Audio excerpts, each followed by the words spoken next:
The year 1945 began with terrible losses for the German army, as the Soviets achieved victory after victory while pushing the German invaders back toward the heart of the Third Reich. By the end of March, most of the German forces on the Eastern Front, collectively known as the Vistula Army Group, were made up of many inexperienced training units. Some soldiers were so young that their rations included sweets instead of tobacco. All were ordered to hold out and fight without abandoning their positions. Terrified at the prospect of retreating, which almost certainly meant immediate execution, many reluctantly chose to bury themselves in a foxhole or take refuge in a bunker. There, they hoped the Soviet attackers would give them the chance to surrender rather than burn them alive with flamethrowers or tear them apart with hand grenades. Unfortunately, Stalin's orders were very clear regarding the punishment for fascists who had betrayed the Soviet Union and cruelly subjected Stalingrad and Leningrad to a merciless siege.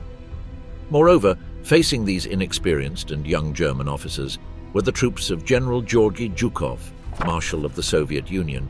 Zhukov had been the mastermind behind the epic Soviet victory in the Battle of Kursk. By early 1945, he was also commanding an unstoppable army that would not stop until it reached Berlin. By early April, the atmosphere among the troops of the Vistula Army Group was a mixture of terrible foreboding and despair as the Russians prepared to advance on the Oder River. There, along the fronts of the Oder and Neisse, the troops awaited the front to be consumed by the largest concentration of firepower ever gathered by the Russians. The First Belarusian Front under General Zhukov and the First Ukrainian Front under General Konev were preparing to attack the German forces defending positions east of Berlin. For the assault, the Red Army assembled approximately 2.5 million men, divided into 4 armies. They had the support of 41,600 pieces of artillery and heavy mortars, as well as 6,250 tanks and self-propelled guns. But that was not all. On April 9, 1945, Königsberg in East Prussia fell into Soviet hands. This allowed the Second Belarusian Front under Marshal Konstantin Rokossovsky to move to the eastern bank of the Oder. During the first 2 weeks of April, the Soviets carried out the fastest troop redeployment of the entire war. They were ready for the final assault. By that time, both the Red Army and the German Army were fighting with all their might. The Germans because it was their last chance to keep the Reich alive, at least for a while. The Russians because they were so close to reaching their goal of getting to Berlin before the Americans and the British. The memory of Stalingrad and Leningrad was still fresh in their minds, so they harbored a special hatred for all Nazi soldiers. It soon became clear to every German that surrendering or falling into captivity was not an option, as both possibilities meant certain death.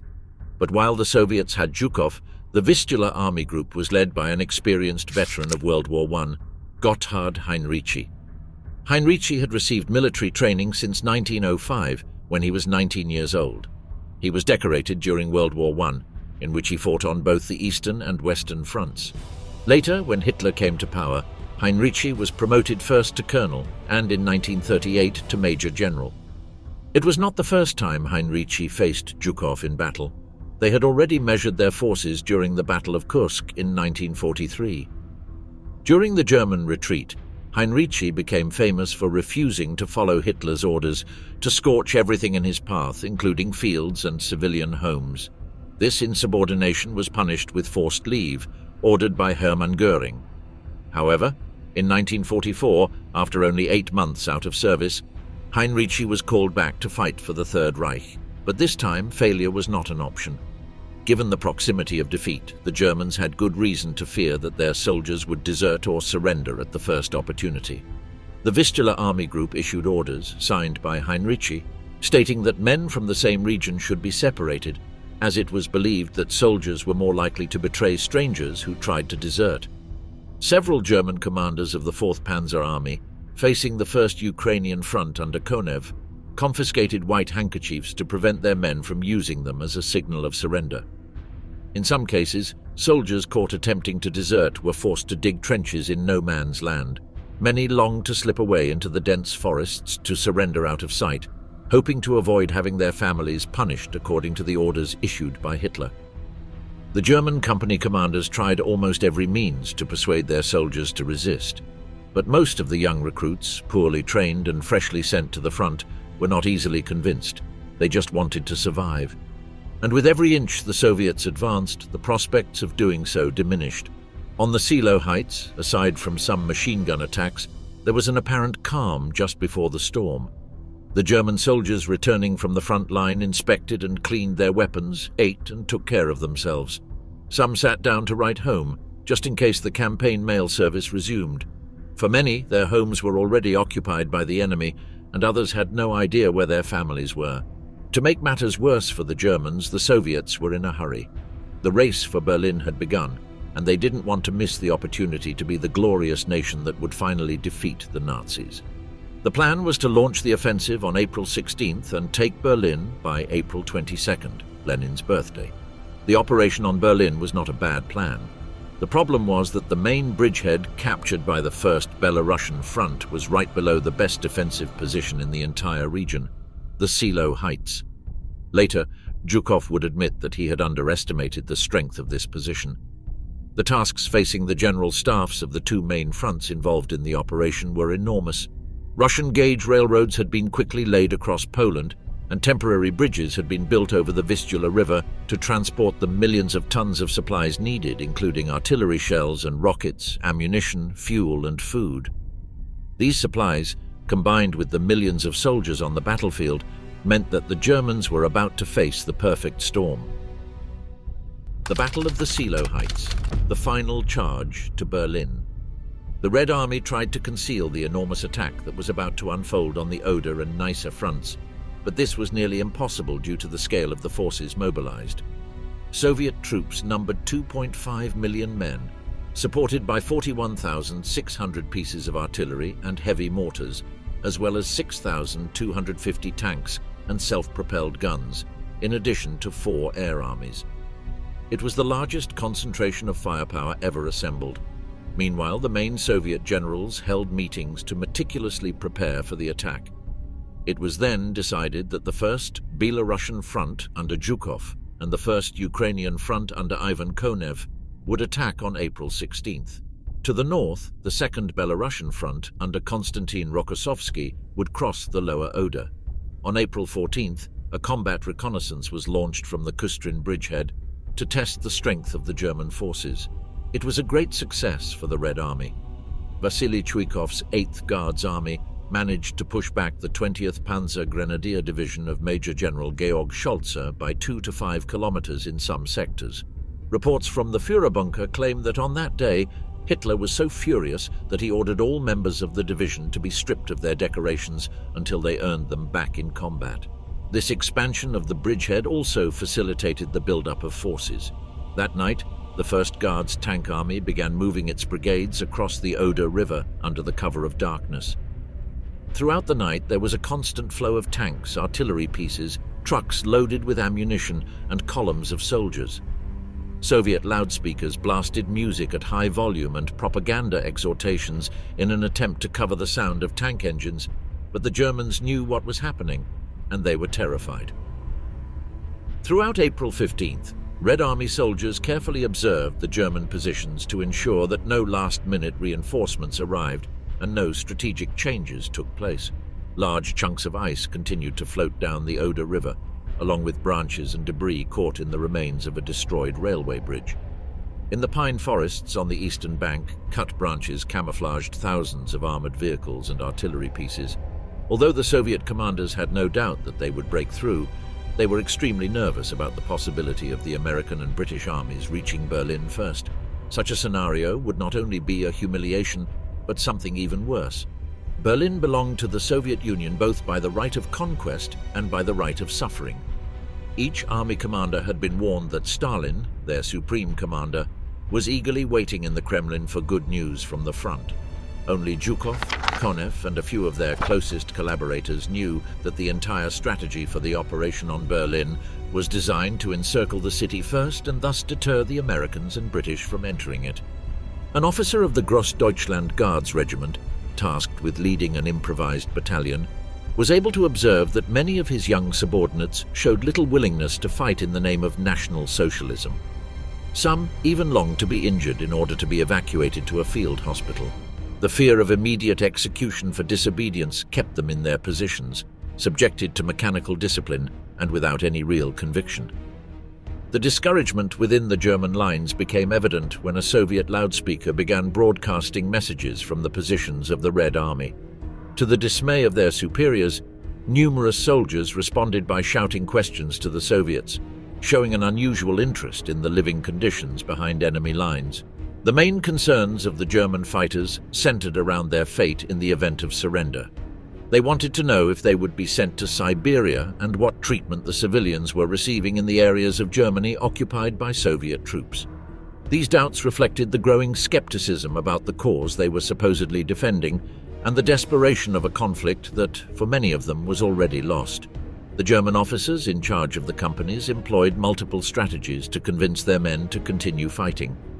Some resorted to propaganda, informing them of the death of Franklin D. Roosevelt on the night of April 14th, assuring them that this meant the end of the American armored attacks. Additionally, they tried to persuade them with the idea that relations between the Western Allies and the Soviet Union were so deteriorated that the British and Americans would soon ally with Germany to stop the advance of the Red Army. The reservists of the 39th Security Division, positioned near Guben, were surprised when members of the 30th January SS Division approached them with speeches linking Roosevelt's death to a supposed miracle that, they claimed, had saved Frederick the Great. They attempted to present this event as a divine sign, but their words failed to inspire the soldiers or alter their hopelessness. Despite the collapse of morale in many units, some German fighters still clung to the idea of a major counter-offensive on April 20th, Hitler's birthday. Rumors were circulating about the imminent use of miracle weapons that would change the course of the war, a hope that, although unfounded, sustained the resistance of the last loyalists to the regime. Some officers, consumed by anger and resentment, resorted to extreme tactics to inflame the fighting spirit of the veterans, reminding them of the horrors they had experienced on the Eastern Front and the terrible consequences the arrival of the Red Army in Berlin would have.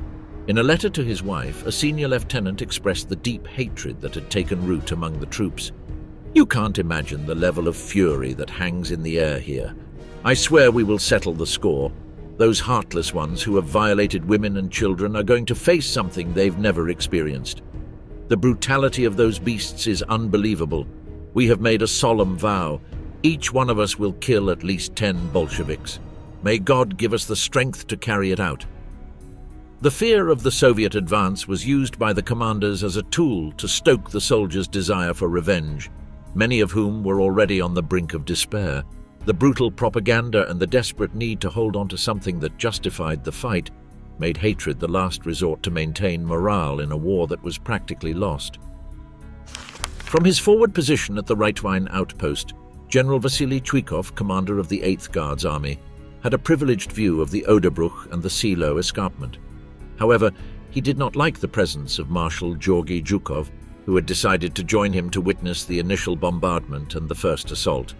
Zhukov, irritated, sent his staff officer, Captain Merezhko, to guide the marshal and his entourage to the position. The relationship between the two commanders was marked by rivalry. Zhukov believed that his army had not received the recognition it deserved for its role in Stalingrad, while Zhukov took all the glory.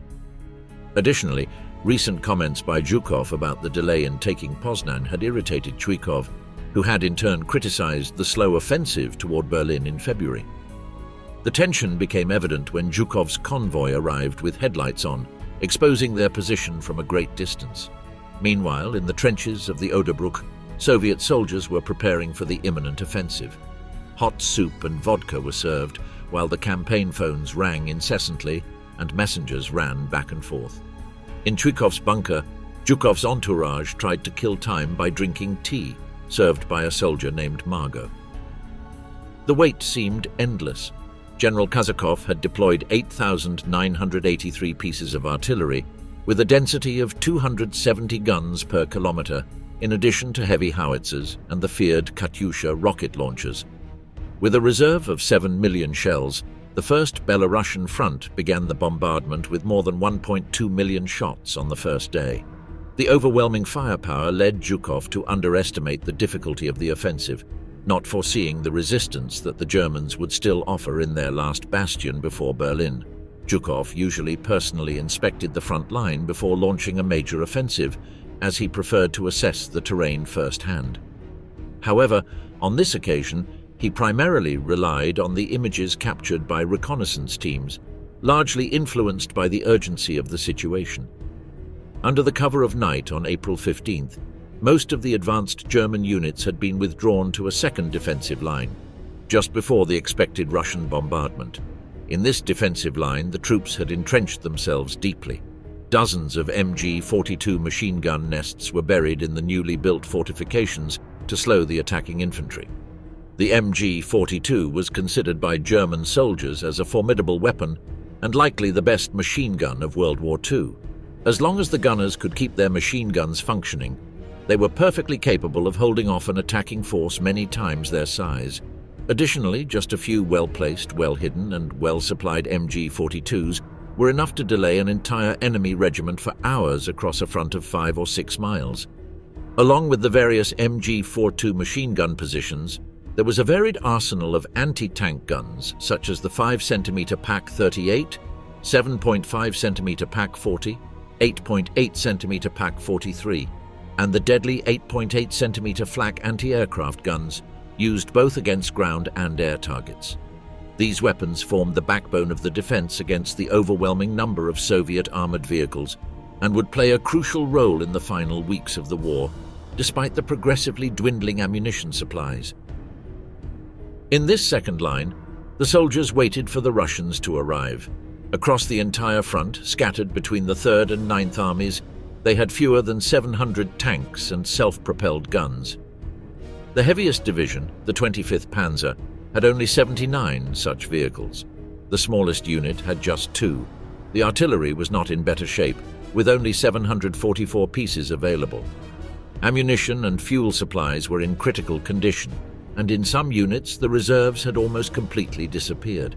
Facing the main Soviet attack was the 56th Panzer Corps, under the command of General Karl Weidling, known among his close associates as Smasher Karl. Weidling had been given the nearly impossible task of preventing the main front from being broken in the area. The final battle before Berlin began at dawn on April 16, 1945. Just 50 kilometers east of the German capital, over the swollen Oder River, red flares erupted in the night sky, signaling the start of a massive artillery bombardment. For almost an hour, a storm of fire and smoke shook the German front. The thunder of thousands of guns, mortars, and the feared Katyusha rocket launchers turned the night into a hell of fire and explosions. According to witnesses, never before in the war had such a bombardment been witnessed. The artillery units under General Kazakov's command operated tirelessly, maintaining an unrelenting pace in the attack.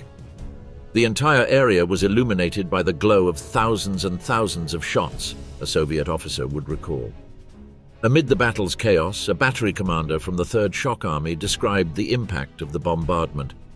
A deafening roar made everything around us shake. It's often assumed that artillerymen are used to these sounds, but even I wished I had earplugs. I felt like my eardrums were about to burst. The noise was so overwhelming that the soldiers had to remember to keep their mouths open to prevent the pressure from bursting their eardrums. At the explosion of the first artillery barrage, some German recruits woke up startled in their trenches, convinced that it was another Morgenkonzert or morning concert, the term they used to refer to Soviet harassment fire at dawn. However, the veterans of the Eastern Front, with their developed Lancer instinct and intuition gained from years of combat, immediately understood that this was the beginning of the Great Offensive. The non-commissioned officers began shouting desperate orders for the men to deploy immediately to their positions. "Alarm! To the positions, immediately!" The survivors would always remember the anguish that pressed on their chest and the dryness in their mouths. They murmured to themselves, "This time we're finished." The few soldiers who remained trapped in the trenches hit by the artillery and managed to survive described the bombardment with words like hell or earthquake. Many were left completely deaf due to the brutality of the explosions. "In a matter of seconds, my 10 comrades died," recalled Gerd Wagner from the 27th Parachute Regiment. When he regained consciousness, he was wounded in the smoldering crater of a shell. He could barely crawl to the second line. Most were not so lucky. The trenches were crushed, burying both the living and the dead alike. Even decades later, the remains of the fallen continue to emerge from the earth, disturbed by the passage of time. Those in the rear felt the ground tremble beneath their feet and hurried to take their binoculars or use the periscopes in the trenches. From inside his Tiger tank, the commander of the 50th Heavy Panzer Battalion scanned the horizon through the periscope and was horrified. The entire sky to the east was burning, he described. Another witness spoke of farms and villages consumed by fire, clouds of smoke spreading as far as the eye could see. At the headquarters, a military chaplain, paralyzed by terror at the apocalyptic scene, found no more appropriate words than a scream of despair. "My God, those bastards are here!" In the midst of the mud, smoke and gloom, the Soviet assault began. Thousands of Zhukov's soldiers were thrown to the front, stumbling as they advanced under fire.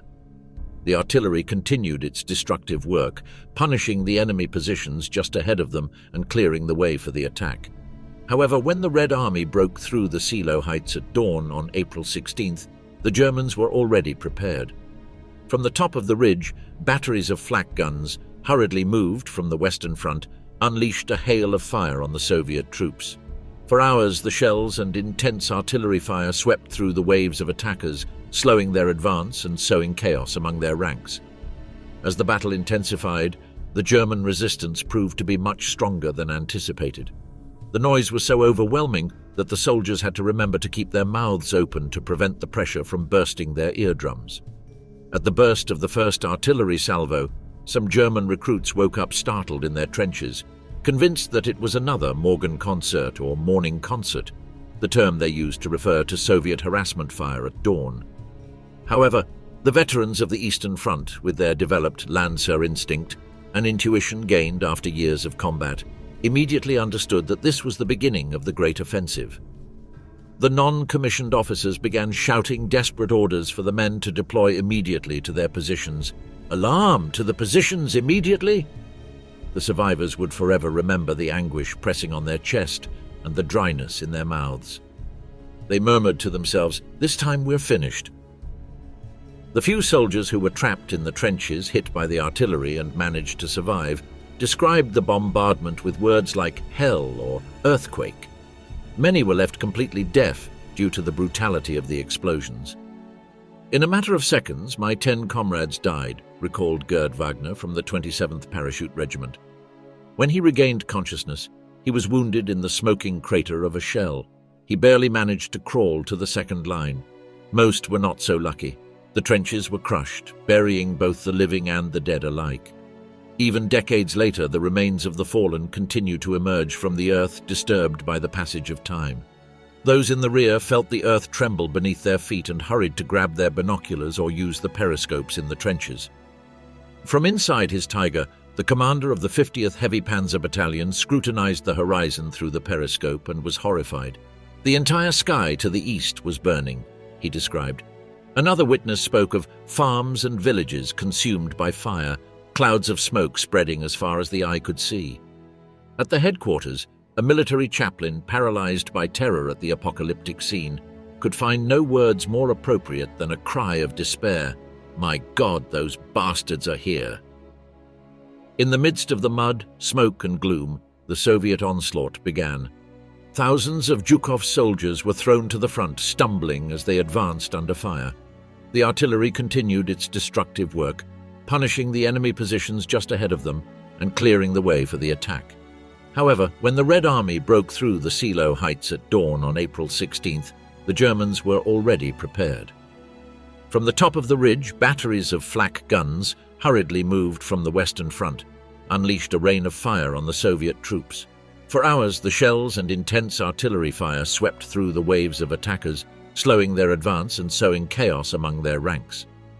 As the battle intensified, the German resistance proved to be much stronger than anticipated.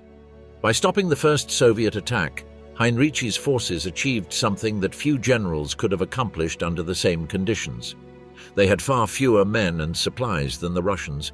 The Red Army knew this and, instead of resorting to sophisticated war strategies, opted to use brute force. Even so, the Russians needed to cross the Oder River to reach the Seelow Heights. This was not easy. as only the Kustrin Bridge remained standing while most of the Red Army troops had to cross by boat.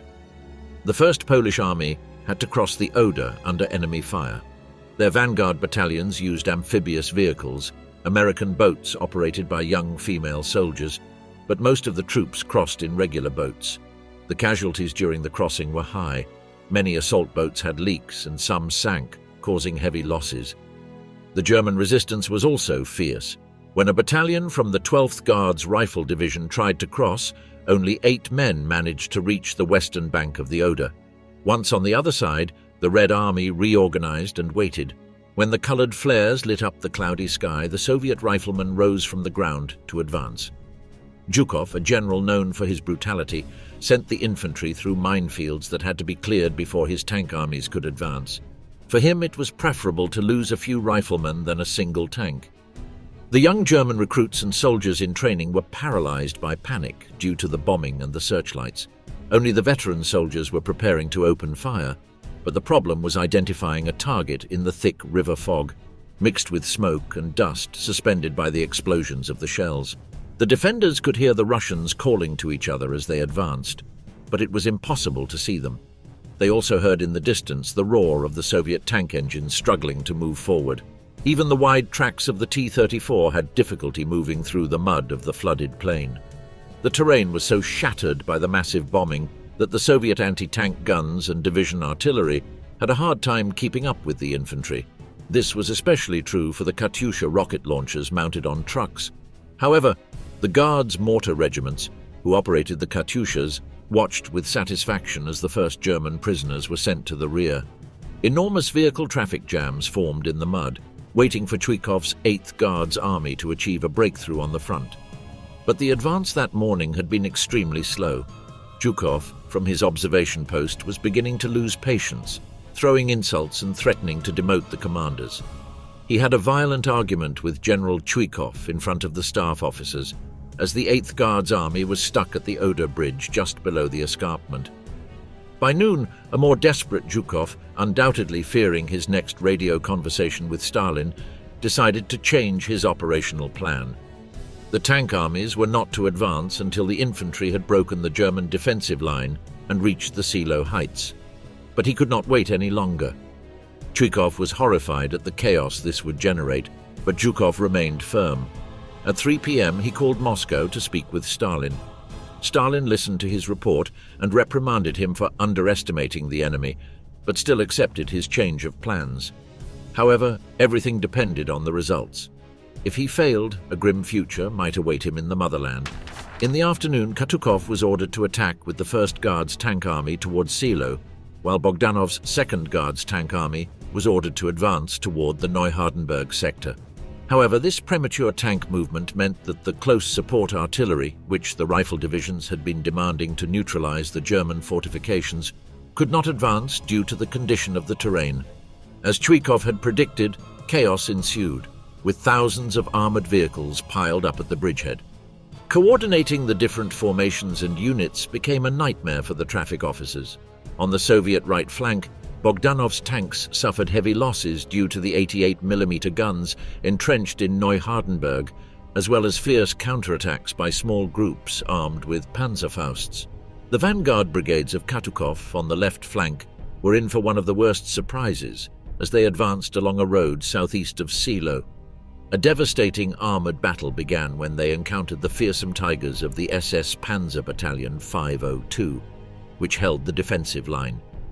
The Soviet tank brigades became trapped in deep trenches and suffered heavy casualties. Finally, the vanguard brigades of the tank armies managed to reach the base of the Seelow Heights and began the ascent. The engines roared with effort.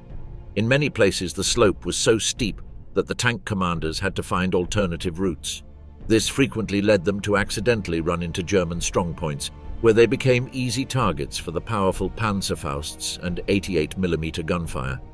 The intensity of the bombardment was so enormous that in the eastern suburbs of Berlin, 60 kilometers from the battlefield, the effect was similar to a small earthquake. The houses trembled, pictures fell from the walls, and the telephone bells rang by themselves. The Russians were arriving. The Battle of the Seelow Heights was undoubtedly not one of Marshal Georgy Zhukov's brightest moments. Although the strategy and execution of the offensive left much to be desired, the courage, resilience, and sacrifice of the soldiers and officers of the Red Army were unquestionable. However, this true heroism, far from the idealized version that Soviet propaganda would later adopt, failed to soften the indifference of the high command and political leadership. Evidence of this was the coldness with which commanders referred to casualties in their communications. Phrases like, "How many matches have been used?" or "How many pencils have been sharpened?" were used to disguise the number of soldiers who had fallen in battle. On the German side, General Gotthard Heinrici, commander of the Vistula Army Group, and General Theodor Busse did everything they could to face the Soviet offensive under adverse conditions. The survivors of the battle still remember them with gratitude for ordering the withdrawal of most of the troops from the most exposed positions just before the devastating initial bombardment, thus saving thousands of lives. However, within the German army, there were still officers who maintained their loyalty to Adolf Hitler. On the night of April 16th, Colonel Hans Oskar Wöhlermann, in charge of the artillery of the 5th Panzer Corps, visited his superior, General Helmuth Weidling, in Woldsiversdorf, northwest of Müncheberg. Their headquarters was set up in a country house barely lit by the dim light of a candle. Weidling, who had lost all confidence in Hitler's direction of the war, openly expressed his dissatisfaction. Wöhlermann, observing him through his monocle, was shocked by his words. "I felt a deep desolation," he would later write, realizing that even a soldier as bold and stubborn as him, our old hard bone of Roer, had lost faith in our supreme leader. Their conversation was abruptly interrupted by intense shelling. Soon after, alarming reports arrived. A gap had opened between their positions and the 11th SS Panzer Corps, which was defending their right flank. At the same time, another breach was reported on the left wing, threatening the connection with the 10th Corps of General Berlin. The much-touted wall that Joseph Goebbels had spoken of, intended to halt the Red Army's advance, was beginning to crumble rapidly, marking the beginning of the end of the German resistance on the Eastern Front. That night must have been one of the most difficult in Georgy Zhukov's career. Not only was the entire Red Army watching expectantly at the Seelow Heights, but the most crucial thing was that the Kremlin was also watching. Despite the overwhelming numerical and firepower superiority, the offensive had not managed to completely break the German defenses, delaying the most important strategic objective, the capture of Berlin on the 6th day of the operation. Although a rifle regiment from Vasily Chuikov had managed to reach the suburbs of Seelow, and some armored units from Mikhail Katukov were approaching the summit in certain sectors, the advance was not as expected. For Joseph Stalin, these partial successes were not enough. Apparently calm during the conversation he had held with Zhukov earlier that afternoon, his reaction changed drastically when the Marshal contacted him by radio shortly before midnight to inform him that the heights had still not been secured. Stalin's fury was immediate. Not only did he consider the situation unacceptable, but he also directly blamed Zhukov for deviating from the original plan set by the Stavka. With a sharp voice, he posed a question that, rather than a mere inquiry, was a demand. "Are you completely sure that tomorrow you will be able to take the Seelow line?"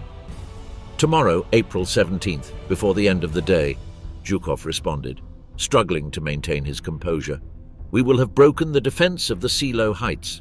The more troops the enemy concentrates there, the easier it will be for us to advance on Berlin. It's always easier to annihilate an army in the open field than in a fortified city." Stalin didn't seem convinced. His concern wasn't only with the German forces east of the capital, but also with the possibility that the Americans would advance from the southwest and reach Berlin before the Soviets. "We are considering ordering Konev to deploy Rybalko's and Lelushenko's armored armies towards Berlin from the south, while Rokossovsky must accelerate his advance to attack from the north." Without adding more, Stalin ended the conversation with a curt "do svidaniya," goodbye, and hung up. Soon after, General Malinin, Zhukov's chief of staff, realized that Stalin had already given the order to Ivan Konev to send his armored forces toward Berlin's southern flank. The race to see who would reach the German capital first was on. After the two tense telephone conversations with Stalin on the night of April 16th, The rivalry between Zhukov and Konev intensified even more. Stalin had stoked the competition between the two, and neither was willing to give up ground. Zhukov, despite the setback at the Seelow Heights, remained convinced that the conquest of Berlin was his rightful prize. On April 17th, the grey sky and drizzle gave way to more favorable conditions, allowing the Il-2 Sturmovik bombers to attack the remaining German positions in Seelow with greater precision.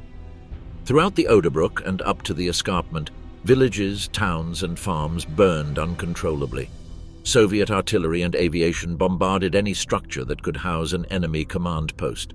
In the fields and villages, the air was filled with an unbearable stench, a mix of human flesh and charred livestock.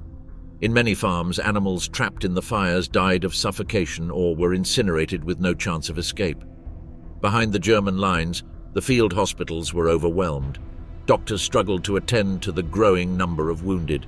In those moments, an abdominal injury was practically a death sentence, as any prolonged surgical intervention was impossible. The priority was to treat those who could still hold a weapon and return to the front. To achieve this, special officers were assigned to medical centers with a clear mission: identify the injured capable of continuing to fight and send them armed back to the trenches. The Feldgendarmerie set up improvised checkpoints to capture stragglers, both soldiers fit to keep fighting and those with minor injuries who could still be sent to the front. Once a considerable group was gathered, they were formed into makeshift units and sent back to the front lines. Known as leash dogs, they were also nicknamed Heldenklauen, hero claws, by the soldiers themselves, since, although they did not fight, they made sure to catch anyone trying to retreat. Their relentless rigor sometimes led them to arrest soldiers who were actually trying to rejoin their battalions. As a result, these soldiers were often placed in companies made up of other stragglers and Hitler Youth adolescents, some as young as 15 or 16. Lacking proper equipment for them, smaller helmets were designed, though they were insufficient for everyone. The youngest, with pale and tense faces, were barely visible under the oversized helmets that fell over their ears. On one occasion, a sapper platoon from the Third Shock Army was clearing a minefield when a group of German soldiers emerged from a trench with the intention of surrendering. Just at that moment, a young man appeared from a nearby bunker, wearing a long trench coat and a cap.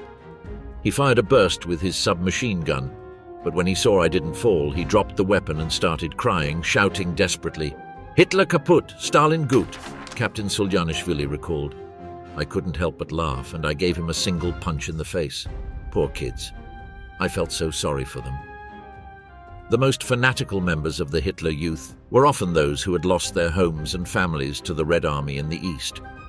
For them, the only honorable way out seemed to be to die in battle, taking as many Bolsheviks as possible with them, driven by hatred and a desire for revenge.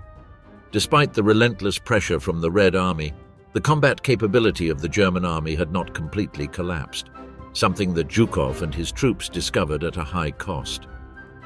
On April 17th, after an intense artillery bombardment and air attacks, Katukov's and Bogdanov's armored armies launched a new offensive, hoping to finally break through the enemy lines. However, the advance did not produce the results that the Marshal had assured Stalin. The German defenders, entrenched in strategic positions, offered fierce resistance. The 88mm anti-aircraft batteries used with great effectiveness against the Soviet tanks, along with infantry equipped with anti-tank grenade launchers, managed to inflict heavy losses on the attacking forces. Many Soviet tanks were immobilized before reaching their objectives, proving that the battle for the Seelow Heights was still far from resolved. In the government district of Berlin, uncertainty ruled on April 17th. No one had a concrete plan beyond issuing proclamations filled with patriotic fervor and launching new threats of execution. Among the orders issued that day, Heinrich Himmler sent a communique to all military commanders emphasizing that no German city could surrender without a fight. Every village and every city, regardless of its size, must be defended with all available resources. Any German who fails to fulfill this sacred duty to the nation will lose their honor and their life. However, the reality on the front lines was far from the regime's rhetoric. Artillery barely had ammunition. Many tanks were abandoned due to a lack of fuel, and soldiers fought with hunger and exhaustion. While Berlin issued orders for total resistance, the actual ability to sustain the defense was rapidly crumbling. Even in the face of imminent destruction, the bureaucratic machinery of the Nazi regime remained unchanged, showing no sign of adapting to the reality of collapse. A clear example of this occurred in the small town of Woltersdorf, south of Reichsstrasse 1, one of the main routes to Berlin. That very day, the town was overwhelmed by a wave of desperate refugees fleeing the Soviet advance. Despite the critical situation, local authorities continued to enforce strict evacuation restrictions. Only those considered unemployed or unfit to serve in the Volkssturm could leave the area, and only if they had an official document confirming they had a place to stay in another city. Furthermore, every request had to be approved by the Kreisabschnittsleiter, the head of the Nazi district, making escape even more difficult. However, the attitude of the population was far from the fanaticism the regime had expected. Local resistance was weak and demotivated. In fact, the Volkssturm emergency squad, composed of inexperienced and poorly armed recruits, even requested to be relieved of their duties, exposing the lack of will to continue fighting in a war already lost. The forces of Konev advanced rapidly and were already less than 80 kilometers southwest of the OKH and OKW headquarters in Zossen. However, neither the 4th Panzer Army nor Army Group Center, under the command of Field Marshal Schörner, had reported the magnitude of the crossing of the Spree River by the Soviet 3rd and 4th Guards tank armies, nor the lack of available reserves to contain them. Meanwhile, the German High Command remained focused on the battle for the Seelow Heights. Under Soviet pressure, General Heinrici ordered the deployment of his army group's last reserves. The 3rd SS Panzer Corps, Germanische, was sent in support of Busse's 9th Army, which was fighting under critical conditions. The 11th SS Nordland Division, composed of Scandinavian volunteers and commanded by Brigadeführer Joachim Ziegler, received orders on April 17th to move south of Seelow with its 50 armoured vehicles and the Danmark and Norge regiments. This unit, evacuated from Courland after suffering 15,000 casualties that year, was preparing for a new battle on the Oder. Simultaneously, Heinrici sent the SS Nederland Division further south, assigned to the 5th SS Mountain Corps, with orders to move toward Frankfurt an der Oder and Mühlrose. Tensions between the SS and the Wehrmacht were evident. Himmler was furious that Heinrici had redistributed his divisions without consultation, weakening Steiner's corps. Furthermore, the Nordland, reluctant to come under regular army command, delayed its integration into the new formation, reflecting the growing chaos within German forces in the war's final days. On April 18th, dawn brought a sky tinged red over the Seelow Heights, a harbinger of a day of intense fighting. The roar of tank engines and the clatter of tracks advancing over the terrain soon filled the air. The Soviet air offensive quickly intensified with waves of Sturmovik aircraft, diving to attack the SS Nordland Division's column before it could reach the front. The Panzer Grenadiers traveling in open trucks were exposed to the bombardment, enduring a rain of earth and shrapnel. Meanwhile, Brigadeführer Joachim Ziegler hurried to inform General Weidling that his division was delayed because their vehicles had run out of fuel. Weidling, desperate to reinforce his defense, received the news with fury, fully aware that the situation in Seelow was deteriorating with every passing minute. On April 19, 1945, the German 9th Army began to collapse in different directions, just as General Theodor Busse had feared. With the capture of Wriezen by the Red Army and the Soviet advance toward Neuhardenberg, German forces were forced to retreat. The 101st Corps moved toward Eberswalde, Helmuth Weidling's 5th Panzer Corps withdrew toward Berlin, and the 11th SS Armored Corps moved toward Fürstenwalde, with the Kurmark Division barely retaining a dozen Panther tanks. The forces of Konev were advancing rapidly and were already less than 80 kilometers southwest of the OKH and OKW headquarters in Zossen.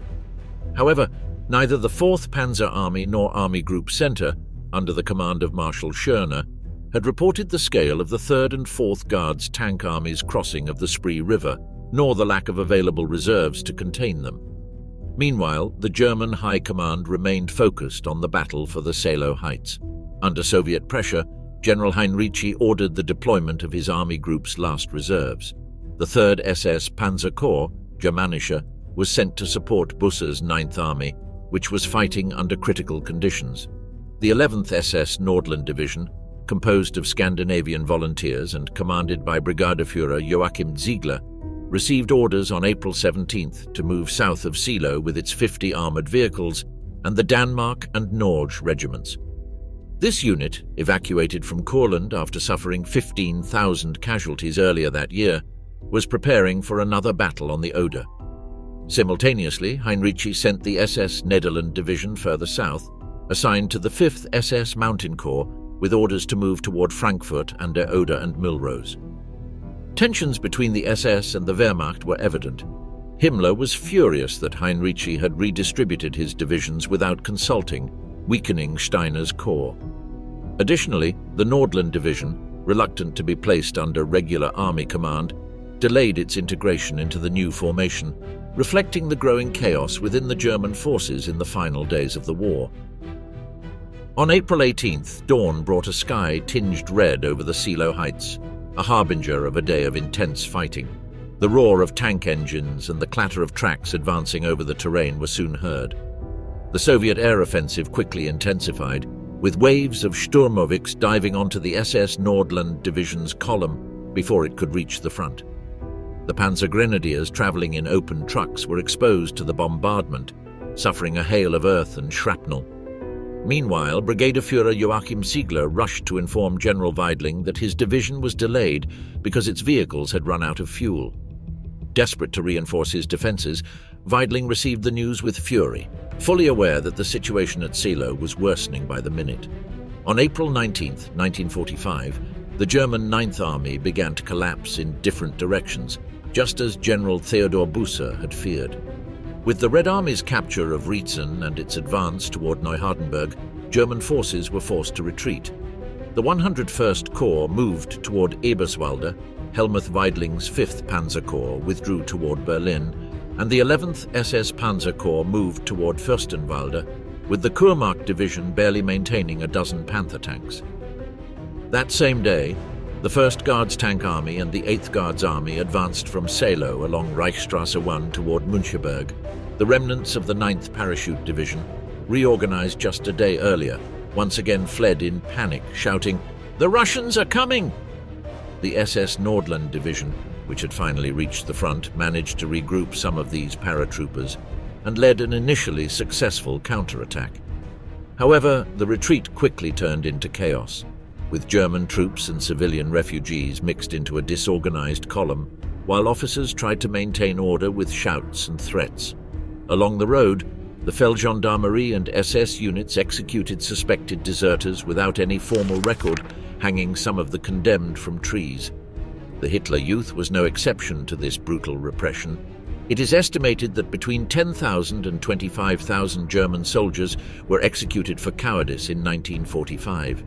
Ironically, while the SS punished deserters, many of its own units received orders to withdraw toward Schleswig-Holstein, near the Danish border, far from the Soviet front.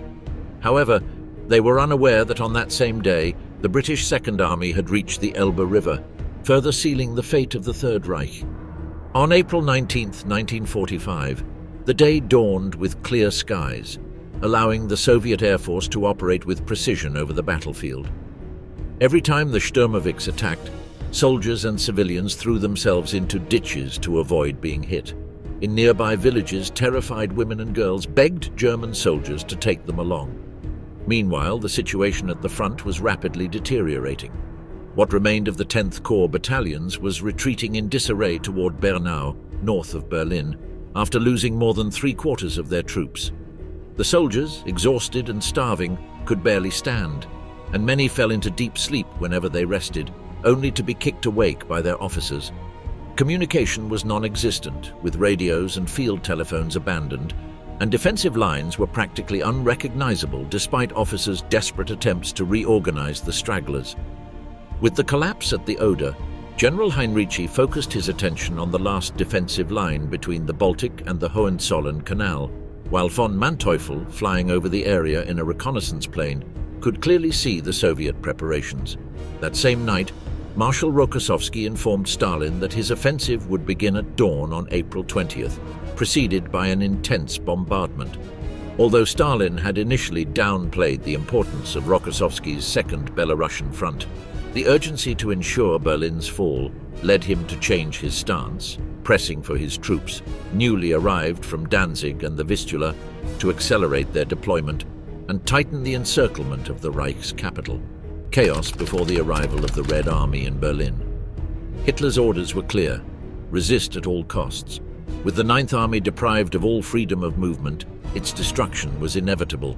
Despite the constant pleas from commanders on the ground to act immediately and save the Ninth Army from annihilation, Hitler's order did not change.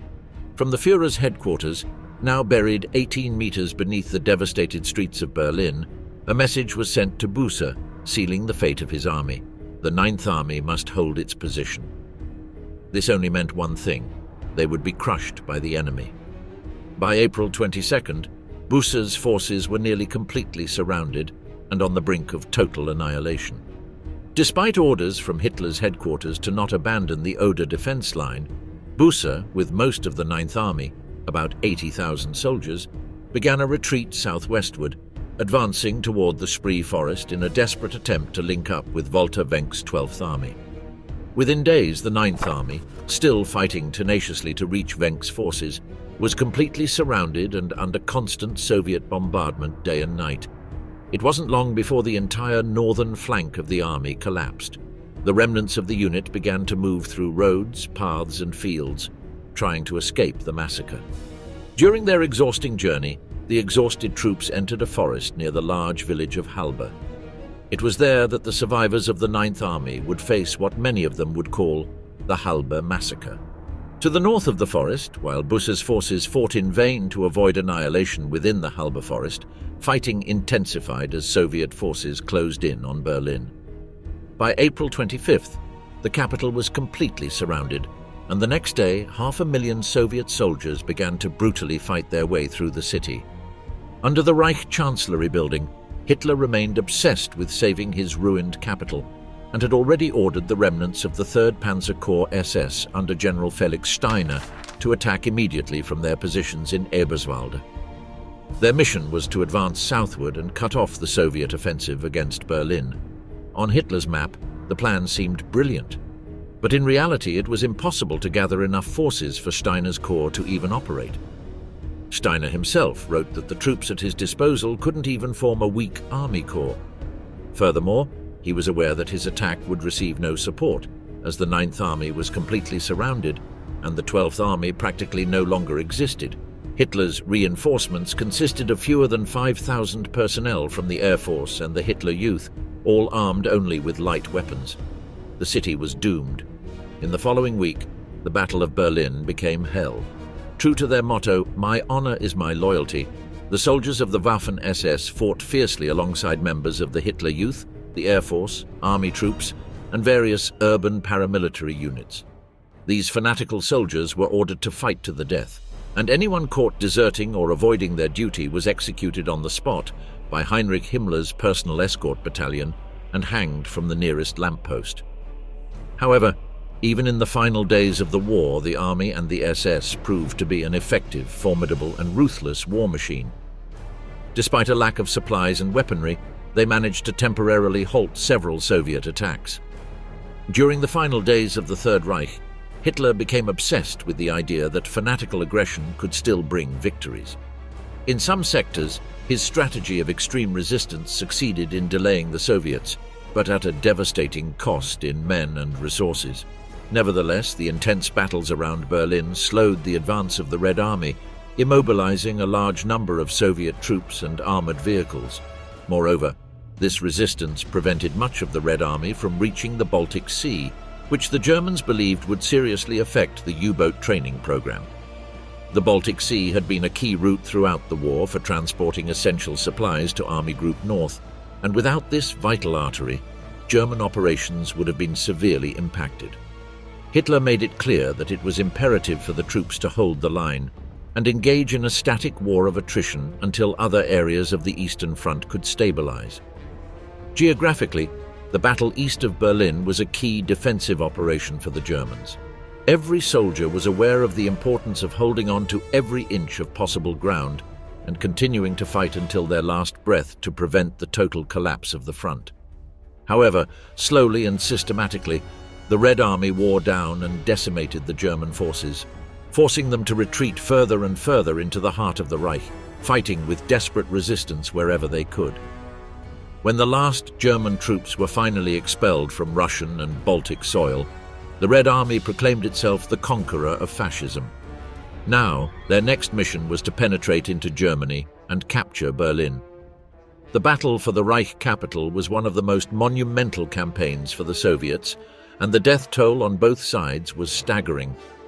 There are no exact casualty figures, but it is estimated that in April 1945 alone, 1 million men were killed or wounded. After Berlin's surrender on May 2, 1945, the will to fight of the remaining German forces, especially the last scattered remnants of Army Group Vistula, quickly crumbled. The Seelow Heights were the scene of one of the most destructive bombings in human history. The German soldiers who suffered and survived this devastating attack, largely thanks to General Gotthard Heinrici's efforts, showed almost heroic resistance. However, the orders of Soviet General Zhukov were relentless, and the Germans were finally crushed, paving the way for the capture of Berlin, the capital of the Third Reich. The Battle of Seelow Heights marked the defeat of the last defensive line that could have saved the Reich, but this only meant that World War II, the deadliest armed conflict in history, would drag on even longer, leaving painful and permanent scars in all the countries involved. For this reason, the Battle of Seelow Heights must be considered one of the most significant battles in world history.